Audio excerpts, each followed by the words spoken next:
নমস্কার, সকল ভক্ত বন্ধুদের সাদর আহ্বান জানাই। নমস্কার, সকল ভক্ত বন্ধুদের সাদর আহ্বান জানাই শ্রী রামকৃষ্ণ পাঠচক্রে। শ্রী রামকৃষ্ণ পাঠচক্রে আজকে আমাদের একাদশী তিথিতে, এই বিশেষ পূর্ণ তিথিতে যেমন গীতা অনুধ্যান করবার আমরা চেষ্টা করি, আজও তেমনি আমরা গীতা অনুধ্যানের চেষ্টা করব। ভক্ত বন্ধুদের সাদর আহ্বান জানাই। আর ঠাকুর মা স্বামীজি মহারাজজির শ্রীচরণে, শ্রী গুরুদেবের শ্রীচরণে সাষ্টাঙ্গ প্রণাম নিবেদন করে, স্বামী রঙ্গনাথানন্দজি মহারাজজির শ্রীচরণে সাষ্টাঙ্গ প্রণাম নিবেদন করে আমরা শুরু করছি আজকের প্রসঙ্গ। ভক্ত বন্ধুদের সুপ্রভাত জানাই। রিমা, প্রথমেই তোমাকে দেখতে পাচ্ছি। রিমা, সুপ্রভাত। তাহলে আমরা শুরু করি আজকের প্রসঙ্গ। শুভ সকাল স্বপ্নাদি, সুপ্রভাত।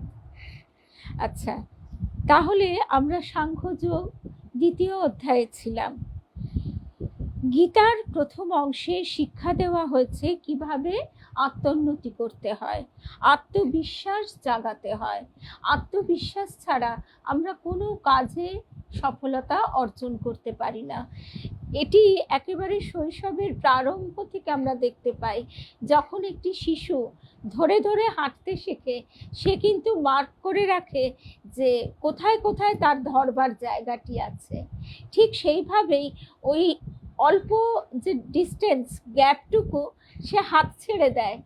সেই আত্মবিশ্বাসটির জন্ম কিন্তু তখন থেকেই সে নিজের ওপর বিশ্বাস রেখে ওই স্টেপ কটি সে নিজে ফেলে, আবার তারপর ধরে নেয়, তারপর পরের অবজেক্টটিও আবার এইভাবে ধরে নেয়। মাঝখানের কয়েকটি স্টেপ সে আত্মবিশ্বাসের সঙ্গে ফেলতে পারে। ঠিক এইভাবে আমাদেরও জীবনের প্রতি ক্ষেত্রে অবশ্যই ধরবার প্রয়োজন হয়।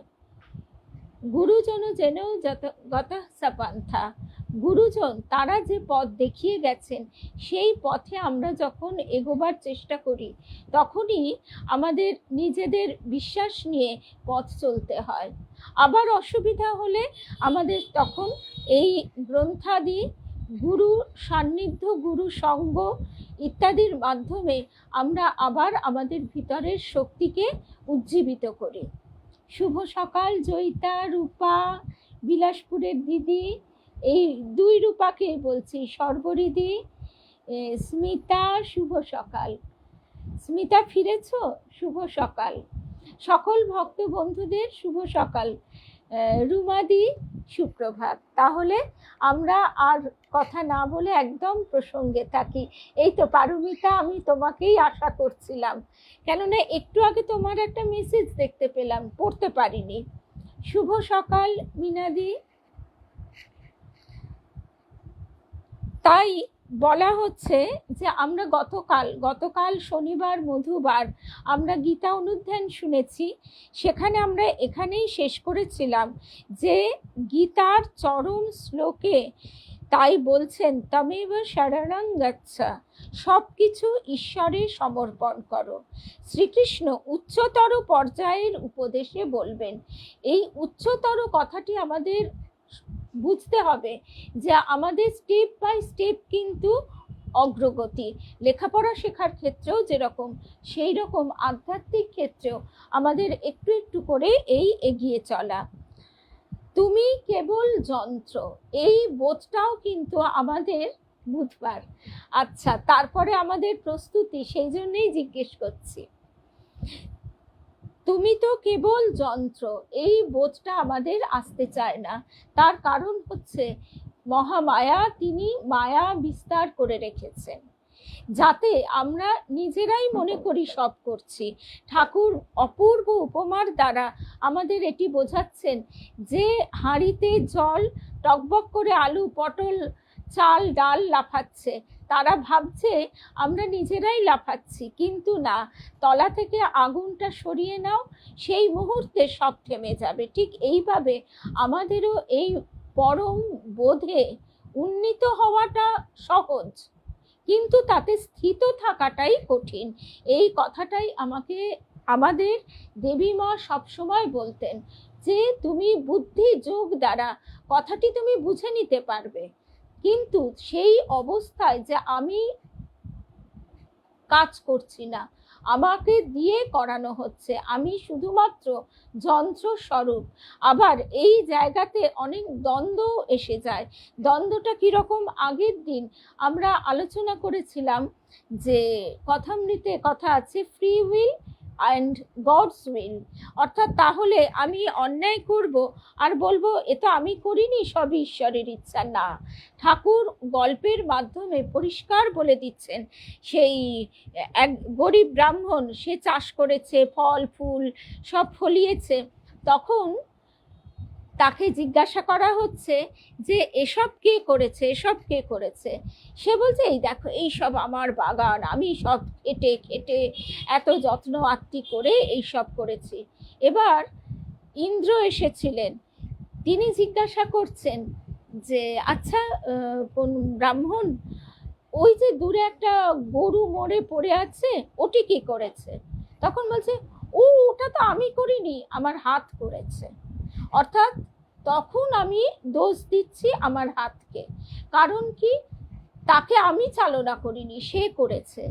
এই যে আমাদের নিজেদের এই বোধে উন্নীত হওয়া, সেটি কি, যে free will and God's will, তোমার নিজের একটা শক্তি আছে।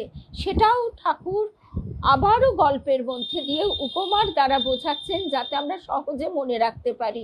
একটা খোঁটাতে একটা গরুকে বাঁধা আছে, সেই খোঁটার দড়ি থেকে সে যতদূর যেতে পারে, সেই ততদূর পর্যন্ত তার ফ্রি উইল। সে বসতে পারে, শুয়ে থাকতে পারে, ঘাস খেতে পারে, নাও খেতে পারে।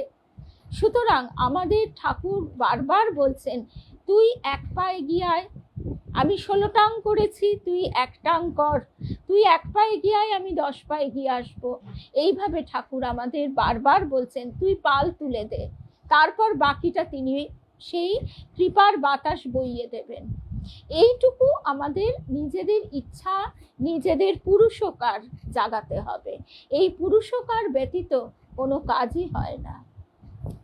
সুতরাং স্বামী রঙ্গনাথানন্দজি মহারাজ বলছেন, এই হলো মনুষ্যচিত শিক্ষার প্রথম স্তর। এইটিকেই স্বামী বিবেকানন্দ বলছেন যে আমাদের দেশে কি হয়েছিল, সাত্ত্বিকতার নামে আমরা তামসিকতায় আচ্ছন্ন হয়ে পড়েছিলাম। সবকিছু ভাগ্যের দোহাই দিয়ে আমরা শুয়ে বসে আলস্যে জড়তায় দিন কাটাচ্ছিলাম। শিক্ষার শেষ স্তরের কথা গীতায় পরে আসবে, যে তোমার অহংকারকে সম্পূর্ণরূপে ঈশ্বরে সমর্পণ করার মতো আরো বেশি শক্তি অর্জন করো। প্রথমে এই বোধ আমাদের আসবে না। শুভ একাদশী, শুভ সকাল। অর্থাৎ তুমি কি কি ত্যাগ করবে? তোমার অর্থ নেই, তাহলে তুমি ত্যাগটা কি করবে? তোমার বুদ্ধি নেই, কিছুই নেই, তুমি কি ত্যাগ করবে? স্বামীজি এই প্রশ্ন রাখছেন, ত্যাগ করবার জন্য কিছু অর্জন করো, কঠোর পরিশ্রম করো, অর্থ উপার্জন করো, অন্যের আস্থা অর্জন করো। স্বামী স্তবপ্রিয়ানন্দজি মহারাজ এই কথাটি খুব সুন্দরভাবে বলছেন, যে তাদের যখন এক এক জায়গায় পোস্টিং দেওয়া হয়, যে সেই আশ্রমটিকে গড়ে তোলো, সেই আশ্রমটিকে তারা সন্তান স্নেহে পালন করেন, আপ্রাণ তাকে সুন্দর রূপ দান করেন। কিন্তু তারপরেই যখন একদিন আবার আসে, মানে পোস্টিং, মানে কি বলে ওটাকে, অন্য জায়গায় পোস্টিং এর আদেশ আসে, তখন সেই মুহূর্তে সেই জায়গার প্রতি এতটুকু আসক্তি না রেখে আবার নতুন কাজে যুক্ত হতে হয়। এই বোধটা তখনই জাগে যখন আমার মনে হয় যে আমি তার হাতের যন্ত্র, তিনি কাজটা করাচ্ছেন আমার মধ্যে দিয়ে। একদম স্বামীজি এই কথাটাও বলেছেন, ভিখারির আবার ত্যাগ। এই যে গৌরী মায়ের বইটি দেখা যাচ্ছে এইখানে, গৌরী মায়ের ছবিটা আমি এরম ভাবে রেখে দিই, কারণ গৌরীমার ত্যাগোদ্দীপ্ত উজ্জ্বল শক্তিশালী তার যে তেজস্বিতা, সেই রূপটি সবসময় যাতে চোখের সামনে দেখতে পাই। ত্যাগ, বৈরাগ্য, ভক্তি, যে অবস্থায় তিনি গুরুর কাছেও ভক্তি, জ্ঞান, বিবেক, বৈরাগ্য ছাড়া কিচ্ছু চাইছেন না। তিনি ভিক্ষা করে আনছেন, ছোট ছোট মেয়েগুলি রয়েছে, লালজির ভোগ হবে শ্রী শ্রী রাধা দামোদর লালের, তারপর তাদের একটু প্রসাদ জুটবে, সে কষ্টও তিনি করবেন। চোখের সামনে তার শত কষ্ট হলেও তিনি গুরুর কাছে, স্বয়ং মা বলছেন যে গৌরদাসী, তুমি যখন এই কাজে নেমেছ, তোমার গুরুর কথাই তুমি তো পালন করছো, তুমি গুরুর কাছে চেয়ে নাও, ঠাকুরের কাছে চেয়ে নাও। গৌরদাসী মানে আমাদের গৌরী মা কিন্তু বলছেন, মা তুমি কি আমার পরীক্ষা নিচ্ছ? আমি তোমার কাছে জ্ঞান, বিবেক, বৈরাগ্য ছাড়া আর কোনো দিন কিছু প্রার্থনা করিনি, তার কাছে নিজেকে বিকিয়ে দিয়েছি। এটি এতটাই উচ্চ অবস্থা, আমরা কিন্তু এটা পারি না। আমরা যখনই দেখছি আমার সন্তানাদি বা আমার নিজের রোগ ব্যাধি, কষ্ট, ভয়, তখন তো আমরা মার কাছে চাইছি। সেই অবস্থায় কিন্তু আমরা উন্নীত হতে পারিনি, এটা মানতেই হবে। কিন্তু আমরা যত এই অনুধ্যান করব, স্মরণ, মনন, নিদিধ্যাসন, তত আমাদের মনের উচ্চ অবস্থা হবে। এইবারে স্বামী রঙ্গনাথানন্দজি মহারাজ যে কথাটি বলছেন, অর্থ উপার্জন শক্তি ও কঠোর শ্রম সাপেক্ষ, কথাটি কিন্তু বিশেষ প্রণিধানযোগ্য। অর্থ উপার্জন শক্তি ও কঠোর শ্রম সাপেক্ষ, কিন্তু অর্থ দান করতে আরো বেশি শক্তি চাই। কি সুন্দর কথাটি! আমরা নিজেরা যদি চিন্তা করে দেখি, আমি মাথার ঘাম পায়ে ফেলে প্রচন্ড কষ্ট করে আজকে যদি 10টা সকাল 8টায় 9টায় বেরোচ্ছি, বাড়ি ফিরছি রাত্রির 8টা 9টায়, সব দিক সামলে আমার মাস গেলে একটা অর্থ উপার্জন হচ্ছে, 10,000, 50,000, 1 লাখ, যাই হোক না কেন, কিন্তু প্রত্যেককে চরম কষ্ট করতে হচ্ছে বুদ্ধির দ্বারা, শারীরিক পরিশ্রম দ্বারা, সবকিছু। সেই অর্থ দান করতে আরো শক্তি লাগে। সুতরাং আমার তার কৃপায় যদি আমি কখনো পৈতৃক সম্পত্তি বা অন্য কোনোভাবে নিজে পরিশ্রম না করে যেটা পাই, সেটা সম্পূর্ণ তার সেবায় দেওয়া কর্তব্য। কারণ তিনি যা দিয়েছেন সেটা আমাকে ভোগ করবার জন্য দেননি, এইটা যেন আমরা ভুলে না যাই। এই কথাগুলি নিজেদের আমরা যত চিন্তা করব, আমাদের নিজেদের মনের এক একটি দরজা খুলে যাবে।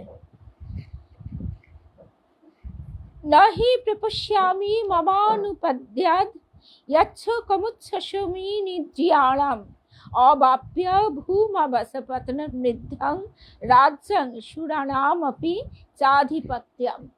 অর্জুন বললেন, পৃথিবীর কোন রকম সমৃদ্ধ রাজ্য বা স্বর্গের অধিবাসীদের ওপর আধিপত্য লাভ করলেও যে আমার ইন্দ্রিয় সন্তাপক শোক নিবারিত হবে, তেমন লক্ষণ আমি দেখছি না। অর্থাৎ আমি আমার গুরুজন, আত্মীয় পরিজন, আমার সন্তান সম যারা, তাদেরকে আমি হত্যা করব।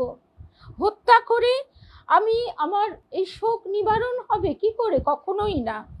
নহি প্রপশ্যা, আমি দেখছি না।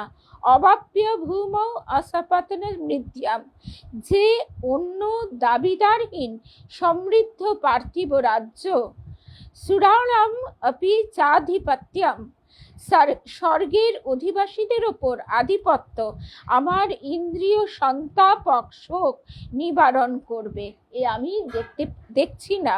শোকে আমাদের সম্পূর্ণ ইন্দ্রিয় সংহতি দগ্ধ করে দিতে পারে। শোকে আমরা আচ্ছন্ন হয়ে পড়ি। তোমরা কেউ কেউ হয়তো এ অভিজ্ঞতা লাভ করেছ। সংসারে শোক কত রকম ভাবে আসে। সবচেয়ে কঠিন শোক সন্তান শোক। এছাড়াও অনেকে অল্প বয়সী পিতামাতাকে হারায়, খাওয়া পড়ার কষ্ট, কত রকমের শোক।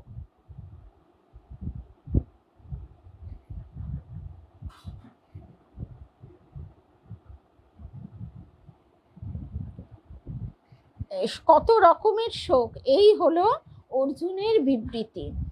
তারপরে সঞ্জয়ের কথা আমরা শুনব, যার ফলে শ্রীকৃষ্ণকে শুরু করতে হলো তার এই বিষয়ে তার যে আলোচনা সেইটি। এবার সঞ্জয়, যিনি ধৃতরাষ্ট্রকে বলছেন, সঞ্জয় উবাচ এবম উক্ত্বা ঋষিকেশং গুড়াকেশঃ পরন্তপঃ না ইয়ৎস্যঃ না ইয়ৎস্য ইতি গোবিন্দমুক্ত্বা তুষ্ণীং বভূবঃ। সঞ্জয় বললেন, গোবিন্দ শ্রীকৃষ্ণকে এই কথা বলে, অর্জুন বললেন, গোবিন্দ শ্রীকৃষ্ণকে এই কথা বলে অর্জুন বললেন, আমি যুদ্ধ করছি না, আমি যুদ্ধ করব না, এই বলে নিশ্চুপ হয়ে বসে রইলেন। এখন শ্রীকৃষ্ণ বলছেন, তমুবাচ ঋষিকেশঃ প্রহসন্নিব ভারত সেনয়োরুভয়োর মধ্যে বিষীদন্তমিদং বচঃ। শ্রীকৃষ্ণ পরিস্থিতিকে নিয়ন্ত্রণে রাখার জন্য প্রচণ্ড ক্ষমতার অধিকারী ছিলেন। আমরা অনেক সময় দেখি যে আমাদের যখন চারপাশের পরিস্থিতি আমাদের বিপরীত হয়ে যায় বা আমাদের একটা ভাবের বিপরীত হয়ে যায়, আমরা বিরক্ত হই, আমাদের ধৈর্য চলে যায়, অসহ্য বোধ হয়। যে চিৎকার চেঁচামেচি পছন্দ করে না বা কোনো একটা পরিস্থিতি যা তার পছন্দের বিপরীত হলে সে কিন্তু বিরক্তি প্রকাশ করে, গোমড়া হয়ে যায়, অর্থাৎ তার ভিতরে একটা বিক্ষিপ্ত ভাব এসে যায়। কিন্তু অর্জুনের মতো শ্রীকৃষ্ণ বিভ্রান্ত হয়ে পড়েননি। দেখা যায় যেখানে প্রচণ্ড আত্মনিয়ন্ত্রণ ও আত্মসংযম, সেখানেই মন স্বতঃস্ফূর্ত ও স্বাভাবিক। অর্থাৎ আত্মসংযম ও আত্মনিয়ন্ত্রণ। কেউ আমাকে উত্তেজিত করলেই আমার উত্তেজিত হওয়া আমার নিজের ওপর কন্ট্রোল না থাকারই তো পরিণাম। স্মিত হাস্য লক্ষ্য করা যায় শ্রীকৃষ্ণের, কিন্তু ওই পরিস্থিতিতে অর্জুন হাসতে পারেননি। শ্রীকৃষ্ণের মুখের হাসিটুকু চারিদিকে যে পরিস্থিতি উদ্ভূত হয়েছে তার উপর সম্পূর্ণ নিয়ন্ত্রণ রক্ষা করার মতো তার প্রচণ্ড ক্ষমতার চিহ্ন। তোমার মন যখন ক্লিষ্ট অবস্থায় থাকে তখন হাসি ফোটে না, বলছেন স্বামী রঙ্গনাথানন্দজি মহারাজ। তোমার মন যখন ক্লিষ্ট অবস্থায় থাকে তখন হাসি ফোটে না, হাসলেও তা হবে বিকৃত হাসি, স্বাভাবিক হাসি নয়। শিশুর হাসি দেখো কেমন সুন্দর, কেমন স্বাভাবিক। আমরা যতই বড় হতে থাকি ততই আমাদের এই সরল সহজ ভাবটি হারিয়ে ফেলতে থাকি, তাই হাসবার ক্ষমতাও হারিয়ে ফেলি।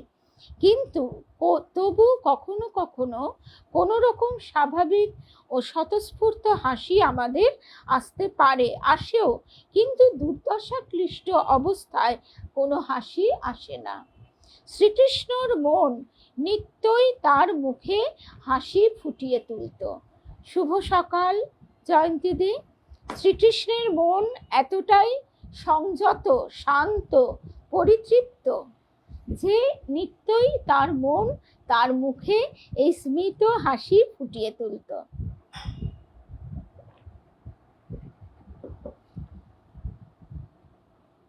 বাহ্য পরিবেশ নিয়ন্ত্রণকারী এ এক প্রচণ্ড মনঃশক্তি। আমরা দেখি অনেকে অল্পেই চিৎকার চেঁচামেচি, রাগারাগি, অস্থির হয়ে সেই কাজটা করবার জন্যে চেষ্টা করে, কিন্তু তাতে কি হয়? তাতে কি কাজটা হয়? তাতে কাজটা কখনোই সুশৃঙ্খলভাবে হয় না। এই শিক্ষা আমরা মঠে মিশনে দেখতে পাই, যে এই যে 500,000 লোক নিত্য খেয়ে যাচ্ছেন, কোনো চিৎকার চেঁচামেচি, কোনো কিচ্ছু হুল্লোড়, কোনো কিচ্ছু নেই, একটা সুন্দর ছন্দে তা চলছে। এই ছন্দ, এই বিশৃঙ্খল অবস্থা মধ্যে আমরা বাস করি। তাই তো রবি ঠাকুর গাইছেন, তোমার সুরে ভরিয়ে নিয়ে চিত্ত, যাব যেথায় বেসুর বাজে নিত্য। কি সুন্দর এটি একটি গান। তোমার সুরে ভরিয়ে নিয়ে চিত্ত, যাব যেথায় বেসুর বাজে নিত্য। গীতা আমাদের সেই শিক্ষা দিচ্ছে কি করে নিজেকে সংযত, স্থিতিশীল এবং শক্তিশালী করা যায়। যে অল্পেই বিক্ষিপ্ত হয়ে পড়ে, বিচলিত হয়ে পড়ে, তার শক্তি কম বলেই তো সে হয়ে পড়ে এরকম। শ্রীকৃষ্ণ অত্যন্ত কঠিন পরিস্থিতিতেও শান্ত পরিবেশের সৃষ্টি করেছেন এবং এইভাবেই মানব মনে শান্ত ভাব ও স্থৈর্য তিনি সঞ্চারিত করতেন। জাগতিক সমস্যা ও উত্তেজনার সামনে তিনি শুচিস্মিত মুখে দাঁড়াতেন। শুভ সকাল পিয়ালি। এই জন্যেই আমরা যখন ভয় পাই, আমরা যখন দুশ্চিন্তা করি, আমাদের মন যখন বিক্ষিপ্ত হয়ে যায়, তখন আমরা যদি ঠাকুর মায়ের মুখের দিকে চেয়ে থাকতে পারি, বা গোপাল, কৃষ্ণ, যেই ভাবি না কেন, যে রূপেই, শিব, কালী, যে রূপেই ভাবি, সেই মুখের দিকে যদি আমরা মন প্রাণ সমর্পণ করে চেয়ে থাকতে পারি, ছায়া ও কায়া সমান। তাই এখানে যে কথাটি বলা হচ্ছে, জাগতিক সমস্যা ও উত্তেজনার সামনে শ্রীকৃষ্ণ শুচিস্মিত মুখে দাঁড়াতেন, ছায়া ও কায়া সমান। তাই তাদের মুখের দিকে তাকালে বাস্তবিক আমাদের মনেরও ভাবের পরিবর্তন হয়, শক্তি জাগ্রত হয়। প্রহসন্নিবা কথার অর্থ যেন হাসছেন। এখান থেকেই শুরু হয়েছে, এখান থেকেই সিদ্ধার্থ আসলে একটা প্রসঙ্গের মধ্যে আমি খুব তাড়াতাড়ি তোমার কথাগুলো পড়ে করতে পারছি না আসলে। হ্যাঁ, আমি পরে দেখবো কথাগুলো। প্রত্যেকে যুদ্ধ জয়ের জন্য তার ওপর নির্ভর করে আছে। অর্জুনের ওপর। অর্জুন হলেন ক্ষত্রিয়। তাই শ্রীকৃষ্ণ উচ্চ আধ্যাত্মিক তত্ত্বপূর্ণ থেকে ঘোর বৈষয়িক সকল রকম যুক্তি দিয়ে অর্জুনকে নিজ কর্তব্যবোধে ফিরিয়ে আনতে চেয়েছিলেন। আধ্যাত্মিক যুক্তিগুলি ছিল সন্ন্যাস দর্শন বা জ্ঞান মার্গ ভিত্তিক, যা সংসারকে অনিত্য বলে ইন্দ্রিয়াতীত অভিজ্ঞতায় বিশ্বাসী। যেখানে আত্মা হলেন চিরমুক্ত, অনাসক্ত, তাই হলো প্রতিটি জীবের প্রকৃত স্বরূপ। এইটি আমাদের স্মরণ, মনন, নিদিধ্যাসনের মাধ্যমে সংস্কার রূপে একেবারে হৃদয়ে স্থিত করতে হবে। আত্মা হলেন চিরমুক্ত, অনাসক্ত, তাই হলো প্রতিটি জীবের প্রকৃত স্বরূপ। সকলের আত্মাই জন্মহীন, মৃত্যুহীন। এই দর্শনের ভিত্তিতে শ্রীকৃষ্ণ যুদ্ধের সম্মুখীন হতে প্রেরণা দিচ্ছেন অর্জুনকে, কিন্তু তা অর্জুনের মধ্যে দৃঢ় প্রত্যয় উৎপাদনে ব্যর্থ হলো। তখন শ্রীকৃষ্ণকে তার নিজস্ব দর্শনটি তুলে ধরতে হলো, যাকে অবলম্বন করে আমরা সকলেই জীবন যুদ্ধে লড়াই করতে পারি ও এর সব রকম আহ্বানেরই মুখোমুখি হতে পারি। অর্থাৎ প্রত্যেকের জীবন যুদ্ধ থাকে, কম বেশি, এবং আমরা যদি না জীবনে দুঃখ পাই, আঘাত পাই, তাহলে কিন্তু আমরা সেই আরামের স্রোতে, সুখ স্রোতে গা ভাসিয়ে থাকবই। আমরা যত দুঃখ পাবো জীবনে, তত তাড়াতাড়ি আমাদের চেতনার উন্মোচন হতে শুরু করবে। তখন সেইটি হচ্ছে আমাদের পরম কৃপা, প্রতিকূল কৃপা।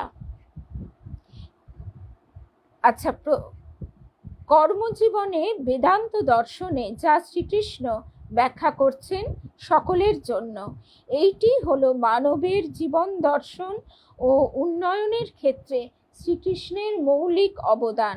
প্রথমটির অনুসরণ আমাদের কাজে বাধা দেবে, বা সমস্যার সামনাসামনি হতে দেবে না। প্রথমটি অর্জুনকে যুদ্ধক্ষেত্র থেকে পালাতে উৎসাহ দেয়।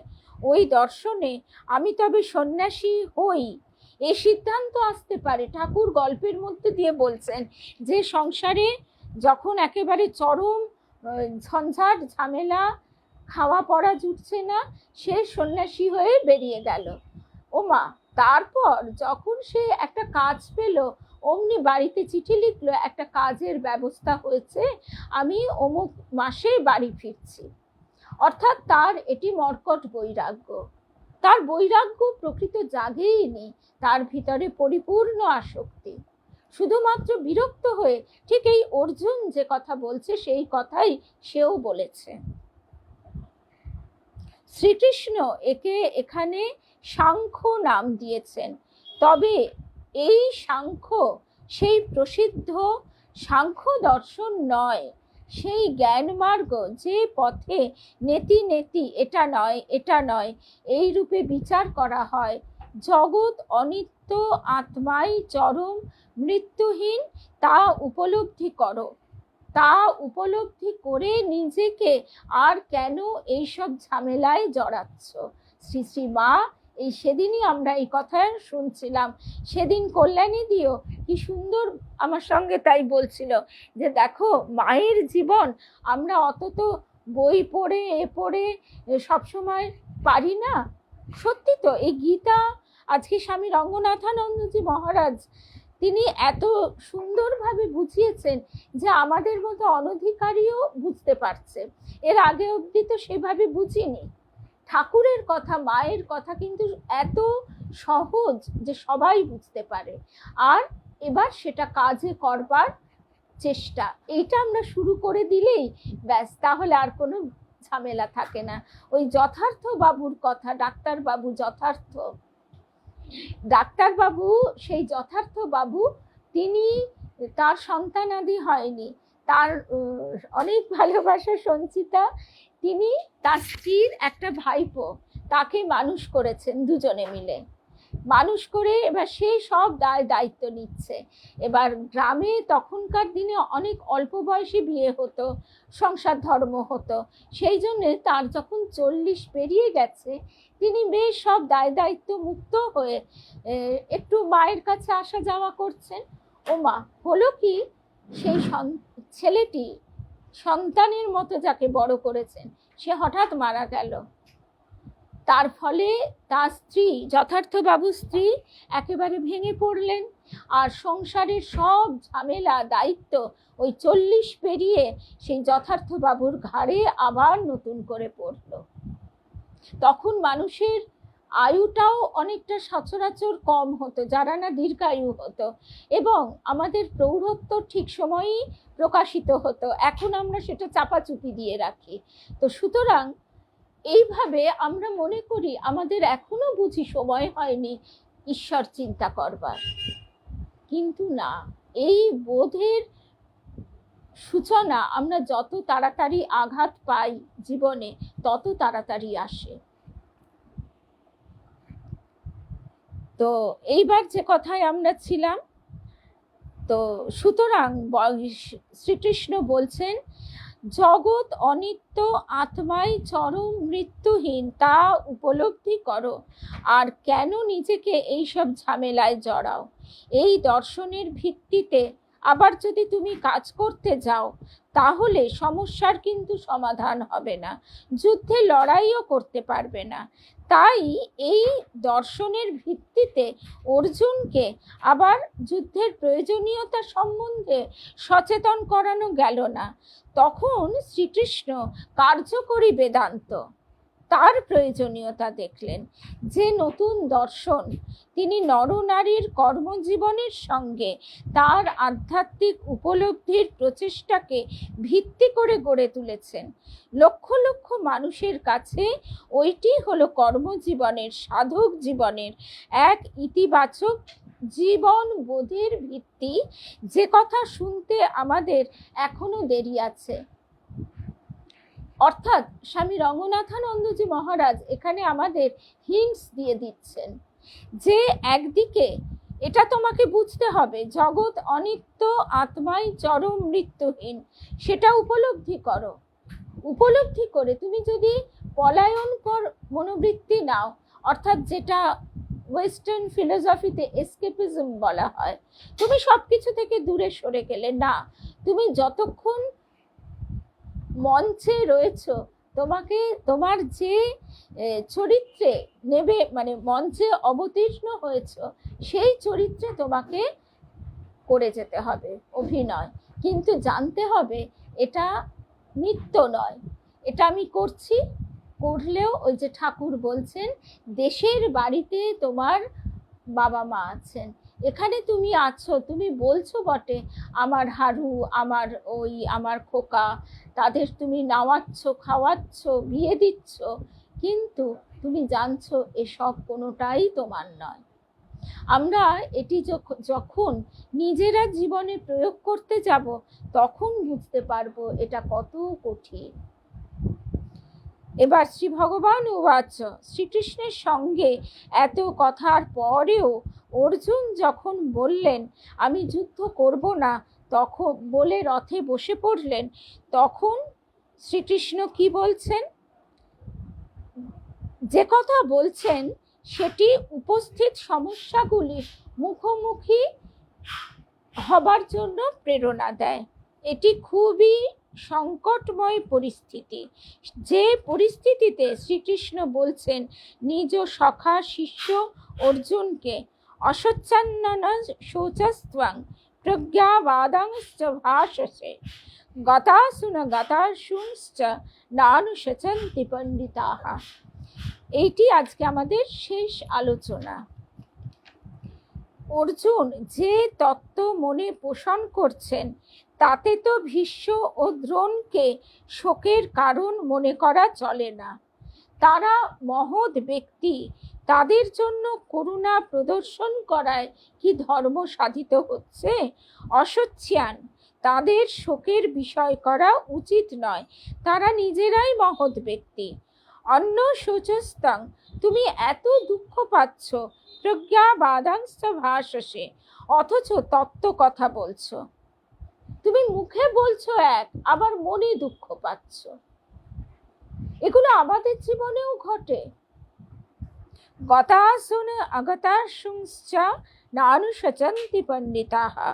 ওই তত্ত্ব অনুযায়ী পণ্ডিতাঃ, জ্ঞানী ব্যক্তিরা মৃত বা জীবিত কারো জন্যে শোক করবে না, করেন না।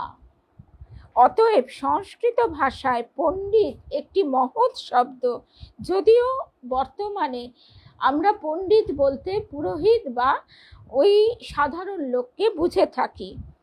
পণ্ডিত কথার উৎপত্তি পণ্ডা থেকে, যার অর্থ আত্মবিষয়া বুদ্ধি, যে বুদ্ধি আত্মমুখী, অন্তর্নিহিত অনন্ত দেবত্বের দিকে যার এই বুদ্ধি আছে, সেই পণ্ডিত। এটাই কথাটির মৌলিক অর্থ। বর্তমানে এই পণ্ডিত কথাটির অর্থ অনেক সংকুচিত হয়ে গেছে। সাধারণ লোক, পুরোহিত, এদেরকে বলা হয়েছে, বা ডিগ্রিধারী। যে কারণে ঠাকুর বলছেন পণ্ডিত অনেক উঁচুতে ওঠে, অনেক ডিগ্রি, অথচ মন ভাগাড়ের দিকে, নজর ভাগাড়ের দিকে। এখন দিল্লিতে পণ্ডিত বলতে রাঁধুনি বামুনকেও বোঝায়, বলছেন স্বামী রঙ্গনাথানন্দজি মহারাজ। গীতায় এর আরেকটি অর্থ দেওয়া হয়েছে, পণ্ডিতাঃ সমদর্শিনঃ, যারা সব বিষয়ে সমদর্শী, সকলকে সমানভাবে দেখে, তারাই পণ্ডিতাঃ, তারাই পণ্ডিত। মানুষের ক্ষেত্রে আমাদের সকলের মধ্যে রয়েছে এক শাশ্বত সত্য, এক শাশ্বত তত্ত্ব। আমাদের দর্শন বলে শরীর আসে যায়, আত্মা থেকে যায়। ন ত্বেবাহং জাতু ন ত্বেবাহং জাতু নাসং ন ত্বং নেমে জানাধিপাঃ ন চৈব ন ভবিষ্যামঃ সর্বে বয়মাতঃ পরম। মানুষের ক্ষেত্রে কি হয়? মৃত্যু হলে আমরা বলি দেহত্যাগ করেছে বা দেহত্যাগ করেছি। শরীর ছোড় দিয়া, আমি আত্মা, আমার একটি শরীর আছে, আমি তা ছেড়ে দিয়েছি। আমাদের সাধারণ বুদ্ধিতেই আমাদের কথা এরকম, অর্থাৎ আমাদের এই চেতনার বিন্দুটুকু আমাদের ভেতরে রয়েছে। আমরা নেই এমনটি হয় না, আমরা থাকবো না এমনটিও হয় না। আমরা মরণহীন আত্মা। মানব সম্বন্ধে এই হলো সত্য। ভারতের সনাতন ধর্ম তাই শিক্ষা দিয়ে থাকে মানব সত্তা মূলত ঐশ্বরিক, অর্থাৎ এই বিষয়ে আমাদের পাশ্চাত্য দর্শন আবার বলছে মানুষ কখনো ভাবতে চায় না যে তার অস্তিত্ব বিলোপ হয়ে যাবে, তাই সে এই ধারণার মধ্যে দিয়ে চলে। কিন্তু না, এখানে খানিকটা সীমাবদ্ধতা থেকে এই দর্শনের উৎপত্তি হয়েছে। বাস্তবিক আমরা এই এক বিরাট শক্তি, তারই রূপ এবং রূপান্তর। অখণ্ডের ঘর, এই কথাটা আমরা বারবার শুনি স্বামীজির প্রসঙ্গে। তা এই অখণ্ডের ঘর কথাটির অর্থ কি? অর্থাৎ নাম রূপের জগতের বাইরে সেখানে এক বিরাট শুধু শক্তি, সব একাকার। সেই জায়গাটিতে আমাদের বোধ পৌঁছতে চায় না, একদম সেই বোধ আমাদের সেই অবস্থায় পৌঁছয় না। সেই কারণেই আমরা ঠিক যেন ধারণাও করতে পারি না। তো সেই জন্য বলা হচ্ছে মানব সত্তা মূলত ঐশ্বরিক, পরিবর্তনশীল। আমাদের এই পরিবর্তনশীল নশ্বর মরণশীল দেহ আছে, তার মধ্যে দিয়ে আমাদের চলা। আমাদের আত্মা দিব্য ও অমৃত, আমরা সকলে অমৃতস্য পুত্রাহা, শ্বেতাশ্বতর উপনিষদে যেমন ঘোষিত হয়েছে। না ত্রে বাহং জাতু নাসং নত্বং নেমে জানাধিপাহা। আমি ছিলাম না, তুমি ছিলে না, এইসব নৃপতিরা ছিলেন না, এমন নয়। আবার আমরা থাকবো না, এমনও নয়। ন চৈব না ভবিষ্যামহা সর্বে বয়মতঃ পরম। আমরা সর্বদাই রয়েছি, শরীরের মৃত্যুর পরেও। তখন আর পৃথক পৃথক অস্তিত্বগুলি আর থাকবে না। এইটি খুব সুন্দর করে ঠাকুর আমাদের বুঝিয়ে দিচ্ছেন। উপমাটি আমরা একটু স্মরণ করি। একটা বিরাট জলাশয়ে ভিন্ন ভিন্ন পাত্র ডুবিয়ে দেওয়া হয়েছে, তার ভিতরেও জল, বাইরেও জল, কিন্তু ওই পাত্রগুলির যে আবরণ সেইটি পৃথক করছে, ঘটাকাশ এবং চিদাকাশ। এবার সেই যে আবরণটি যত স্বচ্ছ হবে তত তার ভিতর বাইরে এক বোঝা যাবে। ঠাকুর যেমন বলতেন, কাঁচের আলমারির মতন ভিতরটা আমি দেখতে পাই। এই বিষয়টি পরবর্তী অধ্যায়ে আলোচিত হবে। তা সুতরাং আজকে আমরা এই অবধি শুনলাম, কারণ আমরা বারবার এই কথাই বোঝবার এবং বলবার চেষ্টা করছি। আমাদের সবারই জ্ঞান বোধ সীমিত, সুতরাং আমরা চেষ্টাটুকু করতে পারি। আর তিনি যখন এত সুন্দরভাবে ব্যাখ্যা করেছেন, তখন আমাদের এই চেষ্টাটুকু করা তো অবশ্য কর্তব্য। তারপর তো তার কৃপা আছেই। আজকে তো আর আমাদের পাঠ থাকে না রবিবার, আগামীকাল সকালে পাঠ হবে। সকালে আমরা 11টা থেকে আমরা শুনবো ঈশ্বরীয় কোনো একটি প্রসঙ্গ মিলন তীর্থ গ্রুপে। এর আগের দিন একটা বিশেষ কারণে অসুবিধার জন্য মিলন তীর্থ গ্রুপে কেউ ঢুকতে পারছিল না, কিন্তু আগামীকাল আর অসুবিধা হবে না। আগামীকাল 11টায় মিলন তীর্থ গ্রুপে আমরা সমবেত হব। আবার দিব্যত্রয়ীর পদপ্রান্তে এই গ্রুপেও আমরা সমবেত হব দুপুরে বা এই বিকেলের দিকে, কারণ সন্ধেবেলা একটি পাঠ আছে। তাই আমরা আগামীকাল দুটি পাঠই আমরা শুনবো, কিন্তু একটু আলাদা আলাদা সময়। অবশ্যই আজ সন্ধেবেলা পোস্ট করে দেব। জয় রামকৃষ্ণ, জয় রামকৃষ্ণ। তারপর আবারও মঙ্গলবার দুটি পাঠ, সকালে গীতা অনুধ্যান আর বিকেলে মানে সন্ধেবেলা রাত্রে একেবারে ভারতীয় সময় 8:30টায় আমরা শুনবো লক্ষ্মী দিদির কথা। ভক্ত মালিকা থেকে আমরা লক্ষ্মী দিদির কথা শুনছিলাম। জয় রামকৃষ্ণ।